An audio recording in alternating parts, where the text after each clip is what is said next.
గొంతు కూడా ఎక్కడో విన్నట్టుగా ఉందే బామ్మర్ది. కూసంత ఫ్లాష్ బ్యాక్ వెళ్ళరా బాబు. ఇతను కాదు కాదు, ఈ సారు ఆ జర్నలిస్ట్ కొడుకు. బామ్ము, నీ టైం బాగలేదు, నేను వెళ్తాను బాబాయ్.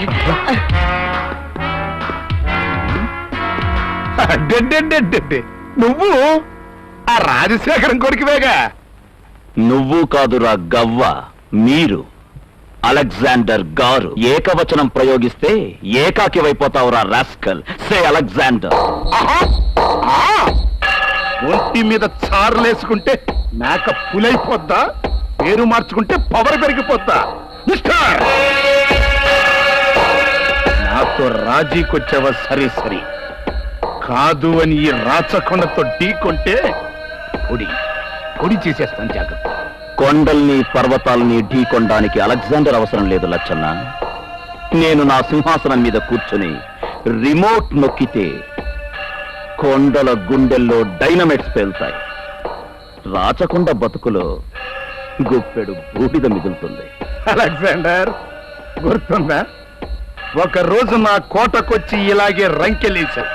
పాపం బాపట్లు వెళ్ళి బాతుగుడ్లు అమ్ముకుంటూ బతుకుతాళ్లే అని జాలి పడి నిన్ను ప్రాణాలతో వదిలేశాను. కరెక్ట్.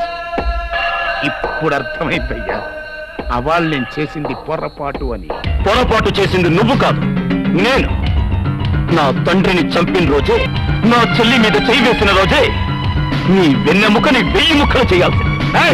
వెన్నెముక దాకా ఎందుకయ్యా? నా సొక్క గుండి ముట్టుకోవాలంటే 1000 గుండెలు కావాలి. అంతెందుకు, అటు చూడు, ఉఫ్ అంటే చాలు నీ శమడాలొల్చి నాకు చెప్పులు గుట్టిస్తారు. నువ్వు ఉఫ్ఫనక ముందే నీ ప్రాణాలు గాలిలో కలపగలడి అలెగ్జాండర్. కానీ నేనొచ్చింది నిన్ను చంపడానికి కాదు. ఏ నాటికైనా నిన్ను, నీ సామ్రాజ్యాన్ని నేలమట్టం చేస్తానని హెచ్చరించడానికి. అది నిన్ను పుట్టించిన వారి తరమే కాలేదు, నీ తరమేమవుతుంది. Challenge లచ్చన్నా, challenge. నువ్వు విసిరేసే ఎంగిలి రొట్టె ముక్కల కోసం ఎగబడే నీ పెంపుడు కుక్కలు, నీకు వంగి వంగి దండాలు పెట్టే ఎర్ర టోపీలు, ఖద్దరు లాల్చీలు నీ మీద కాండ్రి చుమ్మేలా చేస్తా. నీ బ్రతుకు బజారు కిడుస్తా. నీ నిశీధి సామ్రాజ్యాన్ని శ్మశానంగా మార్చే వరకు ఈ అలెగ్జాండర్ నిద్రపోడు. రెచ్చిపోకయా, అసలు నువ్వు ఇక్కడి నుంచి బయటికి వెళ్తేనే కదా నువ్వు నిద్రపోయేది, నన్ను నిద్రపుచ్చేది. ఏంటారు చూస్తారో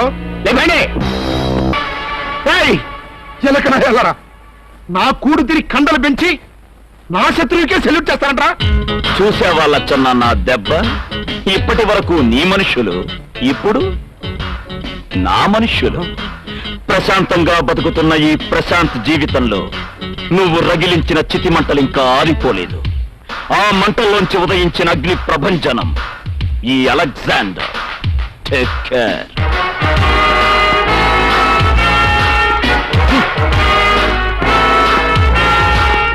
వామ్మో వామ్మో, ఆ స్పీడ్ చూస్తుంటే భారతంలో అర్జునుడు అభిమన్యుడు కలిసి అలెగ్జాండర్ అవతారం ఎత్తినట్టుంది బాబు. నిజమా?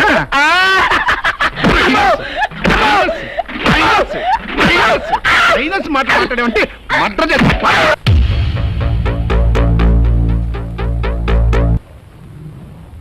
మాటలు మాట్లాడమంటే మడ్రైపోతున్నా కొడక. ఓరి నాయనో, నీ మాటలు అలెగ్జాండర్ వినిపించాయేమో. హలో లచ్చన్న, రాచకొండ లచ్చన్న. ఏంట్రా ఏంట్రా నువ్వు చెప్పేదే నిజమే? శబాస్ రేయ్, బొంబాయి మస్తానికి మన థ్యాంక్స్ చెప్పు. మరి ఇంకెందుకు కలిసావు? సరిగ్గా అంటే బయలుదేరి దించు. 16వ తారీఖు రాత్రి కల్లా హైదరాబాద్ జరాలి. మరిది ఓయ్, నా చక్రం తిరిగిందా? అదృష్ట దేవత గజ్జలు గల్లు గల్లు అనిపించుకుంటా సరాసరి వచ్చి నా ఒళ్ళో కూర్చున్న రోజు వచ్చేసింది. నారాయణ, మస్తాను, వెంకట్రావు, అందరూ అందరూ రండ్రా. ఏంది బాబు, సంక్రాంతి నాడు సీమ కుక్క కలిసినట్టు అట్టడుతున్నవేంది? కుక్క కాదరా, నక్క. నక్క తోక తొక్కినోడ్రా ఈ లచ్చన్న. బొంబాయి నుంచి శుభవార్త వచ్చింది. 4 రోజుల్లో 20 కోట్లు వస్తే చంద్రమండలంలో పడకుర్చీ వేసుకుని దర్జాగా కూర్చుంటాడు రా ఈ లచ్చన్న. నువ్వు చంద్రమండలంలో కూర్చుంటే మేమంతా చెవులకు చెప్పు దొరుకుని కూర్చోవాలా? కూర్చోటం కాదురా బామ్మర్ది, చంద్రుడి చుట్టూ నక్షత్రాలు తిరుగుతున్నట్టు మీరందరూ నా చుట్టూ ఎప్పుడూ ఉంటారు. రండ్రా, రండి. మనకి 20 కోట్లు వస్తున్న శుభ సందర్భంలో మీరందరూ జల్సా చేసుకోండి, తాగండి, తినండి, హ్యాపీ చేసుకోండి. ఎంత లెవెల్కి ఎదిగిపోయావంటే నువ్వు బోర్డర్ క్రాస్ అయిపోయావురా. కమిషనరు నీ కాకి గుడ్డలు ఇప్పించి నన్ను